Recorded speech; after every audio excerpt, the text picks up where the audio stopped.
우리 함께 말씀 봉독하도록 하겠습니다. 오늘 말씀 전도서 3장 1절에서 15절 말씀까지입니다. 네, 제가 말씀을 봉독하도록 하겠습니다.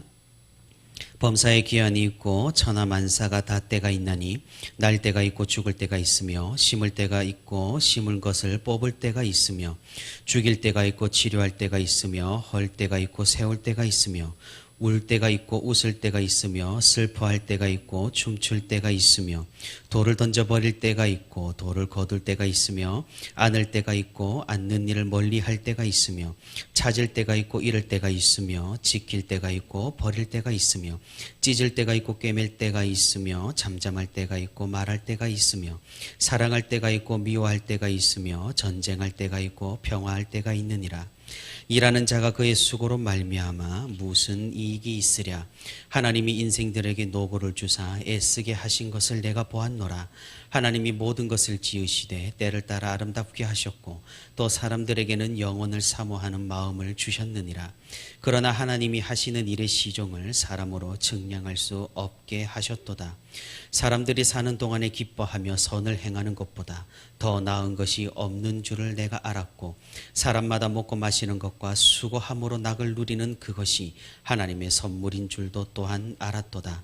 하나님께서 행하시는 모든 것은 영원히 있을 것이라 그 위에 더할 수도 없고 그것에서 덜할 수도 없나니 하나님이 이같이 행하심은 사람들이 그의 앞에서 경외하게 하려 하심인 줄을 내가 알았도다. 이제 있는 것이 옛적에 있었고 장래에 있을 것도 옛적에 있었나니 하나님은 이미 지난 것을 다시 찾으시느니라. 아멘. 오늘도 이렇게 새벽의 시간에 하나님과 동행하기 위해 새벽기도의 자리에 나온 우리 모든 성도 여러분 진심으로 환영하고 또 축복합니다.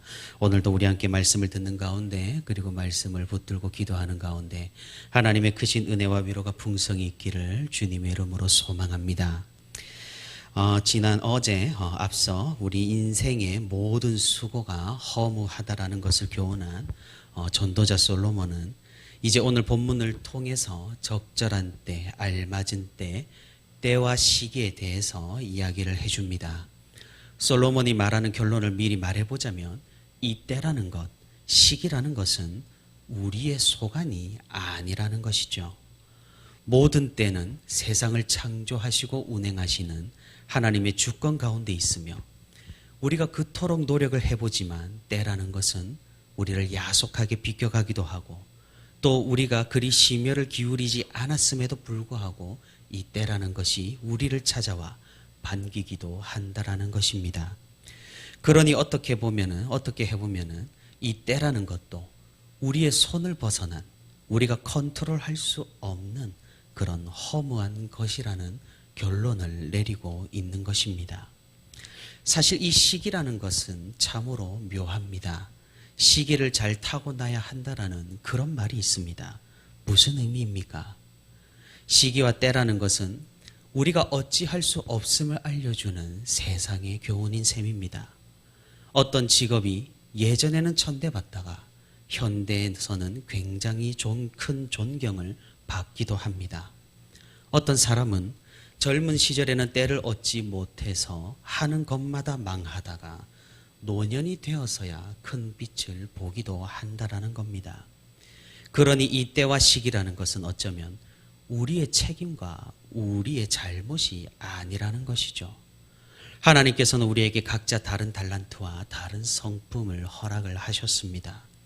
주어진 달란트에 맞는 때에 태어난 사람은 세상적으로 성공하여서 풍족하게 살아갈 것입니다.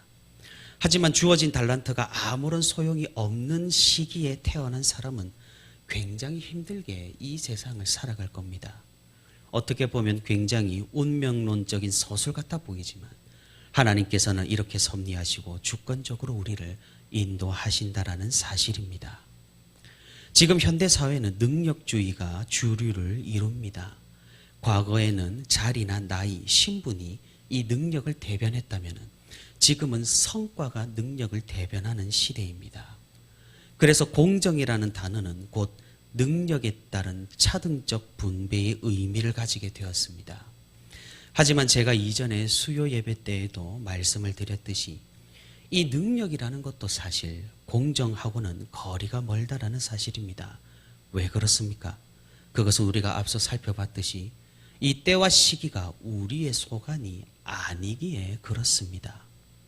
그리고 우리는 이 세상 살아가면서 세상적인 성공과 부귀를 항상 판단의 기준으로 삼고 살아갑니다.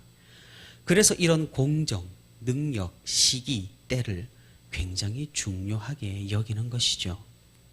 하지만 왜인지 하나님께서는 우리가 보기에 그렇게 중요하게 여기시지 않은 듯 보입니다.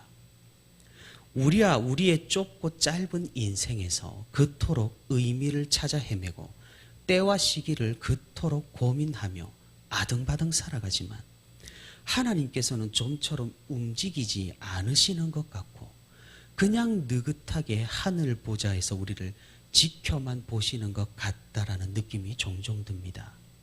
하지만 정말 그렇습니까? 그렇지 않습니다.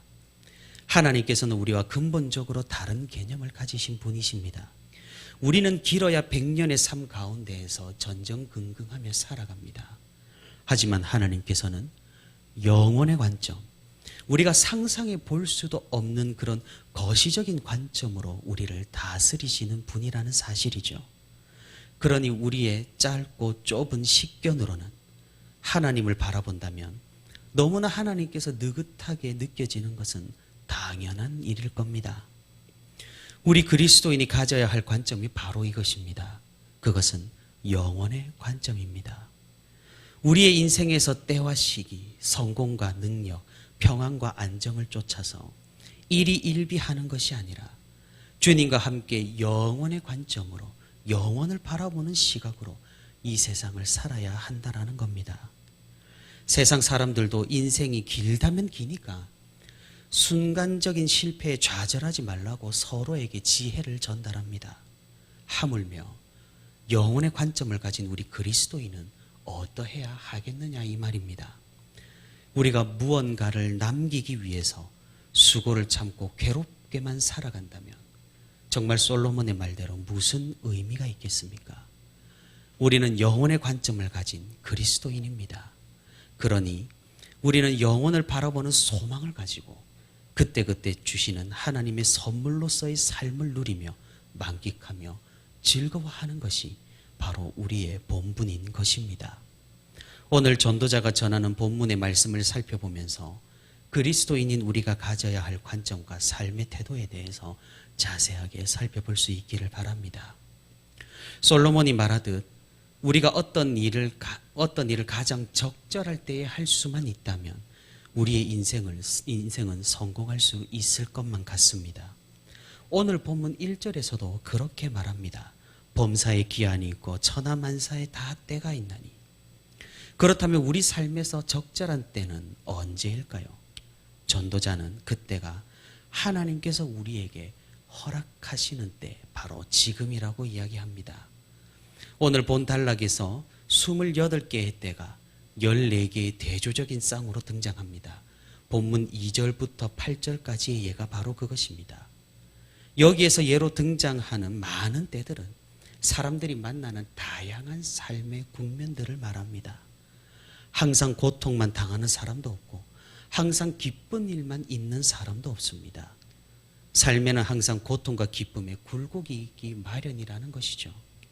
이런 굴곡 있는 인생의 때들을 우리는 어떤 관점으로 바라봐야 하는 걸까요? 첫째로 이런 삶의 국면들은, 모든 국면들은 하나님께서 우리 인생들에게 허락하신 적절한 때라는 사실을 마음으로 받아들여야 합니다. 고난은 하나님의 뜻이 아니고 좋은 일은 하나님의 뜻이라고 생각해서는 안 됩니다. 이분법적으로 고통과 고난은 사탄 마귀의 결과고 기쁨과 행복만이 하나님의 역사라고 생각해서는 곤란하다는 것이죠. 삼라만상을 주관하시는 하나님께서는 우리 인생의 모든 부분에 간섭하시고 이끌고 계신 겁니다. 어떤 사람들은 겨울이 오면 춥다고 불평하고 여름이 오면 덥다고 불평합니다. 그래서 고난이 닥쳐오면은 그 고난을 온몸으로 거부하면서 고난을 피하기 위해 온갖 수고를 다합니다. 그러니 심어야 하는데 심은 것을 뽑으려고 하고 울어야 하는데 웃으려고만 합니다. 오늘 본문 9절에서 말하듯 이런 역수고들은 모두 헛수고라는 사실이죠. 내 인생에서 일어나는, 우리 인생에서 일어나는 어쩔 수 없는 일들은 하나님께서 우리 삶의 유익을 위해서 허락하신 때라는 것을 우리는 항상 기억해야 합니다. 그래야 겨울의 추위에도 우리가 감사할 수 있고 고난 가운데에서도 하나님께서 허락하시는 유익을 얻을 수가 있는 겁니다. 하나님의 때에 하나님이 하라고 하시는 이 수고를 해야만 오늘 본문 10절의 말씀처럼 제대로 삶을 사는 것입니다.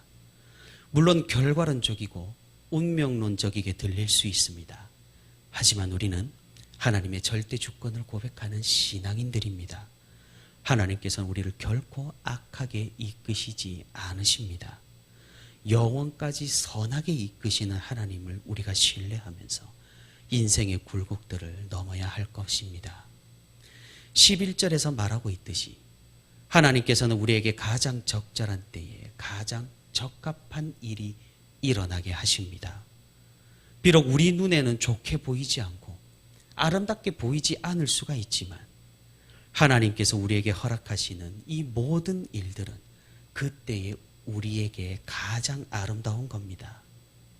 우리가 이를 이해하기 힘든 이유는 앞서 말씀드렸듯이 하나님께서 그 일들을 거시적인 관점, 더 나아가 영원의 관점에서 행하시기 때문입니다. 우리가 잘 이해할 수 없는 일들을 당할 때 우리는 우리의 짧은 지식과 미시적 관점으로 그 일들을 이해하려고 해서는 안 된다라는 거죠. 겸손하게 하나님의 영원을 사모하면서 하나님의 크신 뜻을 인정할 줄 알아야 한다는 것입니다. 우리가 자주 착각하는 것이 자기 인생의 주인이 자신이라는 생각입니다. 우리는 우리 인생의 주인이 아닙니다. 인간은 자신의 삶을 받아들이는 존재입니다. 그런 의미에서 우리의 현재가 가장 아름다운 때임을 겸손히 인정하고 받아들이는 것이 바로 오늘 전도자가 말하는 지혜롭게 사는 길입니다. 오늘 본문 12절에서 굴곡 많은 인생을 행복하게 살아갈 수 있는 두 번째 길에 대해서 알려줍니다. 그것은 현재를 기뻐하며 선을 행하는 겁니다. 어떤 상황 속에서도 그 상황을 허락하신 하나님의 뜻을 구하고 그 뜻이 이루어질 때를 기다리며 기뻐하는 겁니다. 어려움이 닥쳐와도 악하고 쉬운 길로 세상 사람들과 같이 피하려 하기보다는 끝까지 하나님의 뜻을 따라 선을 행하는 것이 올바른 길일 것입니다. 성경의 역사가 그러했고 성경에 나오는 모든 믿음의 선조들이 그러했습니다. 또한 13절에서 또 말하듯이 우리가 수고하여 얻은 것을 하나님의 선물로 알고 그것을 먹고 마실 때마다 하나님께 감사하고 기뻐해야 합니다. 현실을 부정하고 도피하려고만 하면 불행해질 수밖에 없기 때문에 그러한 것입니다. 사랑하는 성도 여러분, 지금 하나님께서 우리와 이 세상 가운데 행하시는 일은 우리가 헤아리기 어렵고 힘든 그런 영원의 의미를 담고 있습니다. 인간뿐만 아니라 어떤 피조물도 그분께서 하시는 일에 더하거나 뺄 수가 없다라는 겁니다. 오늘 본문 14절에서 15절까지 전도자가 말하듯 우리는 오직 하나님의 신비와 주권을 고백하며 하나님을 경외해야 합니다. 이전이나 지금이나 인생들이 당하는 일들이 다 똑같아 보일지라도 하나님께서는 우리 각자를 향하여 독특한 뜻을 가지고 행하십니다.